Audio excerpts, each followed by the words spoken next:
မင်္ဂလာပါ Study with Chan Chan Channel ကနေပြီးတော့ကြိုဆိုပါရစေဆရာမသင်ခန်းစာတွေမတင်ပြတာကြပြီเนาะဒီနေ့ကတော့မြင်လာတော့မသိဘူးဆရာမတနေရာကိုရောက်နေတယ်ဝတ်ထားတာကလည်း hanbok လို့ခေါ်တဲ့ကိုရီးယားရိုးရာဝတ်စုံပေါ့နော် hanbok ဒီဘိုးဘိုလည်း hanbok ဝတ်ထားတယ်အခုဆရာမတို့မိသားစုဒီတနေရာကိုရောက်နေတယ်ပေါ့နော်ဒါကဘယ်နေရာလဲဆိုတော့အိမ်မှာရှိတဲ့ဘိုးဘွားတွေရဲ့အုတ်ကူပါ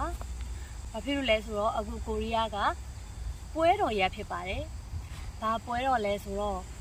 ကောက်တစ်စားပွဲလို့ခေါ်တဲ့ချူဆော့ဆိုတဲ့ပွဲတော်ပါ။ချူဆော့ကောက်တစ်စားပွဲဘာလို့ကောက်တစ်စားပွဲလဲဆိုတော့အခုချိန်ကဒီစောင်းဦးရောက်ကန်နေအချိန်ပေါ့နော်။ဆိုတော့နေ့အစမှာသူတို့စိုက်ပျိုးခဲ့တဲ့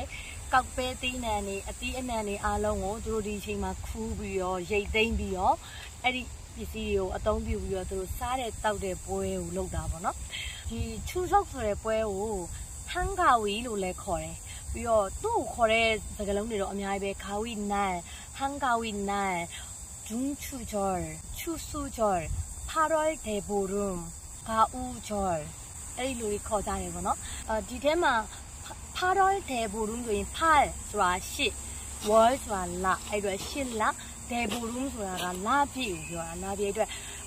ဒီရှစ်လပိုင်းရဲ့လာပြည့်ပေါ့နော်ဒါကိုရီးယားပြက်ကလေးအရာတွေ့တာပေါ့နော်သူတို့မှလည်းခရစ်တက်ကလေးရှိတယ်ကိုရီးယားတက်ကလေးရှိတယ်အဲ့လိုခေါ်တယ်ပြီးတော့ဒါပေမဲ့ဒီထဲမှာအများဆုံးခေါ်တာကတော့ဟန်ဂါဝီလို့ခေါ်တယ်ဟန်ဂါဝီဟန်ဆိုတာကတော့ခဒါကြီးတယ်ဆိုတဲ့အဓိပ္ပာယ်ဖြစ်ပြီးတော့ဂါဝီဆိုတာကဂါဝန်းတဲ့အလဲကောင်ဆိုတဲ့အဓိပ္ပာယ်အဲ့တော့သူကကြီးမားတဲ့အလဲကောင်းဆိုတော့ဒီရှစ်လပိုင်းကိုရီးယားလိုပြက်ကလေးရှစ်လပိုင်းရဲ့အလဲမှာရှိတဲ့ကြီးမားတဲ့နေ့ဆိုထူးခြားတဲ့နေ့မြင့်မြတ်တဲ့နေ့လို့သူတို့အဓိပ္ပာယ်ဖြစ်တာပေါ့နော်အဲ့ဟန်ဂါဝီဆိုတဲ့စကားလုံးကကြတော့ဂါဘဲဆိုတဲ့စကားလုံးကနေပြီးတော့ဆင်းသက်လာတယ်ဆိုတဲ့သူတို့တမိုင်းအစဉ်လာရှိတယ်ပေါ့နော်ဒါကိုရီးယားရဲ့ရှေးခေတ်ဖြစ်တဲ့ရှင်းလာဆိုတဲ့ခေတ်တစ်ခုရှိတယ်ပမာလို့ဆိုရင်ပကံခေတ်တို့အင်းဝခေတ်တို့ပြောသလိုပေါ့နော်အဲ့လိုဆိုတော့အဲ့ဒီရှင်းလာခေတ်မှာဒီပွဲလောက်ခဲ့တယ်ပေါ့နော်သူကဘယင်ကနေပြီးတော့ဒီရက်ကန်းရက်တက်တဲ့အမျိုးသမီးတွေကိုနန်းတော်ထဲကိုဖိတ်ခေါ်ပြီးတော့အဖွဲနှစ်ဖွဲခွဲပြီးတော့သူတို့ကိုရက်ကန်းရက်ခိုင်းတယ်အဲ့လိုချီရက်ခိုင်းတာပေါ့နော်ရက်ခိုင်းပြီးတလားတိတိဘာငယ်ရကို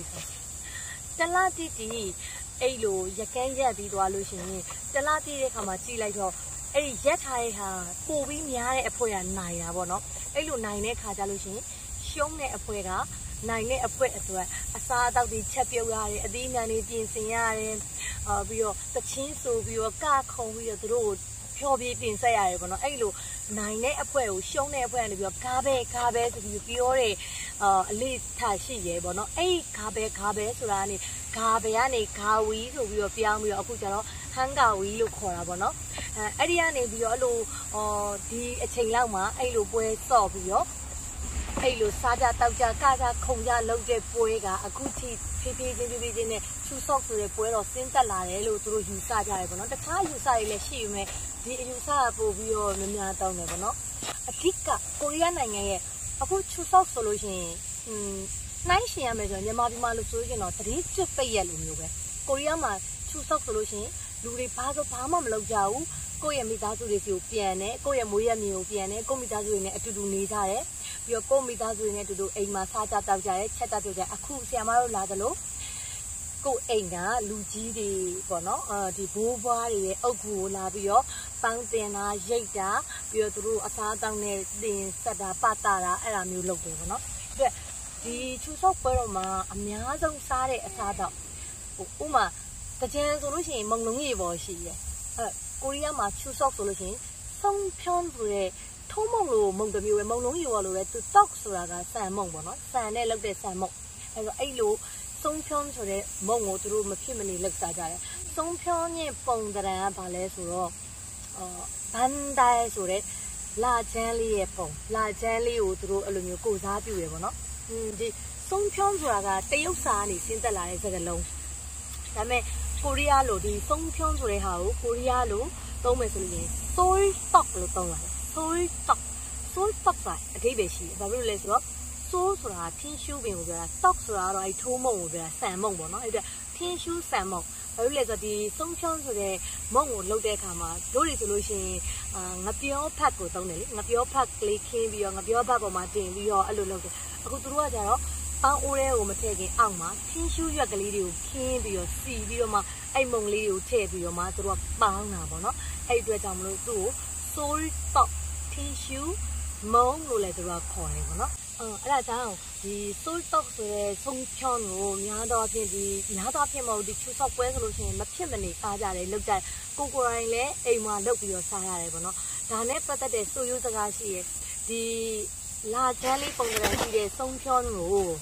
လုပ်တဲ့အခါလှလေးလုပ်တတ်ရင်နောက်ကျရင်အဲ့ဒီအမျိုးသမီးကသာသမီလှလေးမူရရတယ်ဆိုတဲ့ဆိုရိုးစကားရှိရဲ့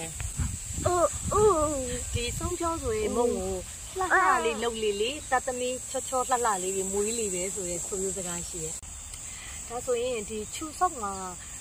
တေချာပေါက်မဖြစ်မနေလောက်ရတဲ့ဟာရှိရဲဆိုလို့ရှိရင်တစ်နှစ်တာရဲ့ပထမဦးဆုံးထွက်လာတဲ့ကောက်ပဲတီးနှံနေနဲ့ကိုယ်အိမ်မှာရှိတဲ့ကွယ်လွန်သွားပြီဖြစ်တဲ့ဘူးပွားတွေကိုပူဇော်ပသရတဲ့ပွဲရှိရဲအိမ်တွင်းမှာပဲလောက်တာပေါ့နော်အဲ့တော့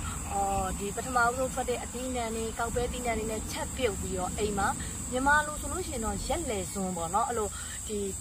ကွယ်လွန်သွားပြီဖြစ်တဲ့လူတွေကိုပူဇော်ပသရဖြစ်တဲ့အတွက်ဒါရက်လေစွန်းကတ်တာပေါ့နော်အဲ့လိုစွန်းကတ်တယ်လို့ပဲအဲ့ဒါကိုခြာတယ်လို့ခေါ်တယ်ခြာတယ်ဒါပေမဲ့ရိုးတာမှန်အချိန်မှာနှစ်ပတ်လေတေဆုံးတဲ့အတွက်နှစ်ပတ်လေစွန့်ကတ်တာကိုကြတော့ဂျယ်စာလို့ခေါ်တယ်ဒါပေမဲ့အခုလိုပွဲတော်နေ့မှာလုပ်တဲ့ဒီပူဇော်ပသတာကိုကြတော့ခြာတယ်လို့ခေါ်တယ်ကိုရလို့ပေါ့နော်အဲ့တော့ဒီအစင်လာကိုတော့များတော့အဖြစ်ဗုဒ္ဓဘာသာကိုကိုးကွယ်မိသားစုတွေကလုပ်ကြတယ်ဒီရှေးဘဝနောက်ဘဝဆိုတဲ့ဘဝတွေမရှိတဲ့ဘာသာကိုကိုးကွယ်တဲ့လူတွေတော်တော်များများတော့မလုပ်ကြဘူးပေါ့နော်အဲ့တော့ကိုရီးယားမှာအဲ့လိုဂျေစာလုပ်တဲ့အိမ်ဆိုတာရှိတယ်မလုပ်တဲ့အိမ်ဆိုတာလည်းရှိတယ်အိမ်မှာခြာတယ်ဆိုတာလုပ်ပြီးသွားပြီဆိုလို့ရှိရင်တော့အခုလိုဘိုးဘွားတွေရှိရတကယ်အုပ်ကူနေရာကိုလာပြီးတော့ကတော့တယ်ပူဇော်ပသပြီးတော့အရက်ပါတယ်ပေါ့နော်သူတို့ကလည်းယူရအရက်ပါတယ်ဆိုတော့အဲ့အရက်နဲ့ဒီအုပ်ကူမှာလှည့်ပတ်ပြီးတော့ဖြန်းပတ်ပြီးတော့သူတို့ကိုဆူတောင်းပေးကြတယ်ပေါ့နော်ဒီလိုမိဘတွေရှိရဘိုးဘွားတွေရှိရနေရာကိုလာပြီးတော့နှုတ်ဆက်တာကြော့တာကိုကျတော့ဆောင်းမျိုးလို့ခေါ်တယ်ဆောင်းမျိုးဟုတ်ပြီနော်ဒီပွဲတော်မှာအရင်တုန်းကပေါ့နော်ဟိုရှေးခေတ်တွေတုန်းကတော့ညနေဆိုလို့ရှိရင်ဝိုင်းကြီးပတ်တူဝေဆော့တာတို့ဟိုလိုပေါ့နော်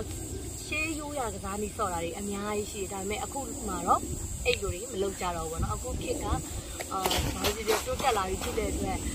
ရှေးခေတ်ကလိုမျိုးအရင်ကလိုအဲ့လိုဆော့တာတွေကစားတာတွေမလုပ်ကြတော့ဘူးပေါ့နော်ပြီးတော့ရင်တော့ဆိုလို့ရှိရင်တော့အိမ်အချင်းချင်းဒီအိမ်ကိုအိမ်နဲ့အစားအသောက်တွေဝေမျှကြတယ်လေကြတယ်လုပ်ကြပြီမဲ့အခုအဲ့လိုမျိုးတွေမလုပ်ကြတော့ဘူးကွန်ပျူတာစုနဲ့ကိုအိမ်ထဲမှာပဲခက်လွယ်ရိုးရှင်းထမင်းစားကြတဲ့အိမ်မျိုးလည်းရှိရပေါ့နော်ဆရာမတို့အိမ်ကတော့အမျိုးသားကအိမ်ရဲ့အကြီးဆုံးသားဖြစ်တဲ့အတွက်မဖြစ်မနေဒီတာဝန်ကိုထမ်းရတယ်လုပ်ရတယ်ပေါ့နော်အဲဒါကြောင့်အခုမိသားစု3ယောက်အတူတူဆုံးမျိုးလုပ်ဖို့လာတာဖြစ်ပါတယ်ပို့ပို့ဘိုင်ဘိုင်ဟဲ့ကြောဒါဆိုရင်ကိုရီးယားချူဆော့ဆိုတဲ့ကောက်တစ်စားပွဲနဲ့ပတ်သက်ပြီးတော့ရှင်းပြပေးသွားပြီးပါပြီဒီစကလုံးတွေကတိထားဖို့လိုတယ်နော်ကိုရီးယားဘာသာကိုလေ့လာနေတဲ့အကြောင်းသားဆိုရင်မဖြစ်သိထားရမယ်ကိုရီးယားရဲ့ delay လည်းဖြစ်တယ်လို့အဲ့ delay နဲ့သက်ဆိုင်တဲ့ဝေါ်ဟာရတွေဖြစ်တဲ့အတွက်စနစ်တကျလေ့လာပြီးတော့မှတ်ထားပါလို့ပြောချင်ပါတယ်ဒါဆိုရင်ကျေးဇူးများကြီးတင်ပါတယ်푸뇨로운 한가위 되세요အဲ့လိုနှုတ်ဆက်တယ်ကိုရီးယားမှာပြီးပြည့်စုံတဲ့ဟန်ကာဝီပွဲတော်ဖြစ်ပါစေလို့သူတို့ကနှုတ်ဆက်ကြတယ်တယောက်နဲ့တယောက်푸뇨로운 한가위 되세요 보보 빠이빠이 해줘 빠이빠이 여기 핸드폰에다가 빠이빠이